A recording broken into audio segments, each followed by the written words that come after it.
మార్వాడిలో go back అనేది కొంతమంది కమ్యూనిస్టులు, కాంగ్రెస్, ఎంఐఎం పార్టీ నాయకులు కలిసి ఆడుతున్న నాటకమని ఆరోపించారు కేంద్ర మంత్రి బండి సంజయ్. గుజరాతీలు మార్వాడీలు తెలంగాణ సంపద దోచుకోవడానికి రాలేదని, వారు వ్యాపారాలు చేసుకునేందుకు వస్తున్నారని అన్నారు. దమ్ముంటే ఇతర దేశాల నుంచి వచ్చి అక్రమంగా రాష్ట్రంలో నివాసం ఉంటున్న రోహింగ్యాలను గో బ్యాక్ అనాలని డిమాండ్ చేశారు. హిందువులలో విభజన తెచ్చేందుకు పెద్ద ఎత్తున స్కెచ్ వేశారని మండిపడ్డారు.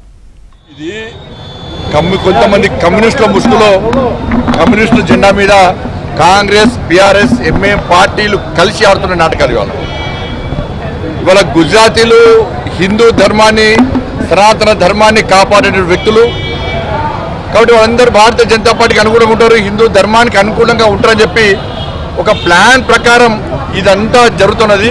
ఇలా గుజరాతీలు ఈ సంపద దోచుకొని రాలే, అధికారం కోసం వీళ్ళు వస్తలేరు. మాకు అధికారం కావాలని వాళ్ళు అంటలేరు. వాళ్ళ మాకు తెలంగాణ సంపద దోచుకోవడం కోసం వస్తలేరు. వాళ్ళు వ్యాపారాలు చేసుకుంటున్నారు. దానివల్ల తెలంగాణ జీడిపి పెరిగింది. వాళ్ళు వ్యాపారాలు చేసుకుంటున్నారు. దేనికోసం పోయి వెళ్తుంటారు. ఈ దేశంలో ఏ ప్రాంతంలోనైనా ఎవరైనా నివసించే హక్కు ఉన్నది. తెలంగాణకు సంబంధించి చాలా మంది ఇతర రాష్ట్రాల్లో ఉంటున్నారు. వాళ్ళంటుర్రా మరి తెలంగాణ ప్రజలు దీన్ని క్షమించరు. ఇలా వాళ్ళ సిగ్గుంట కొంచెం అక్కలు ఉంటే వాళ్ళు అనేక మంది రోహింగ్యాలు వచ్చి ఈ హైదరాబాద్లో ఉంటున్నారు. వాళ్ళ గురించి మాట్లాడమని చెప్పండి. వాని వల్ల తెలంగాణ, ముఖ్యంగా హైదరాబాదు పాత బస్తీ అనేది, హైదరాబాద్ అనేది ఐఎస్ఐకి అడ్డగా మారింది. అనేక బాంబ్ బ్లాస్ట్ జరిగినాయి, అనేక నివేదికలు వస్తున్నాయి.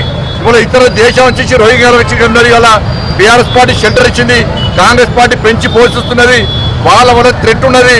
ఎప్పటికైనా ఇబ్బందులు రావచ్చు తెలంగాణ రాష్ట్రానికి. వాళ్ళ గురించి మాట్లాడమని చెప్పండి. ఇవాళ బీసీలైనా, హిందువులైనా, బీసీల యొక్క పొట్టగొట్టే వ్యక్తులు వీరందరూ కూడా, మైనార్టీ రాజులు కూడా.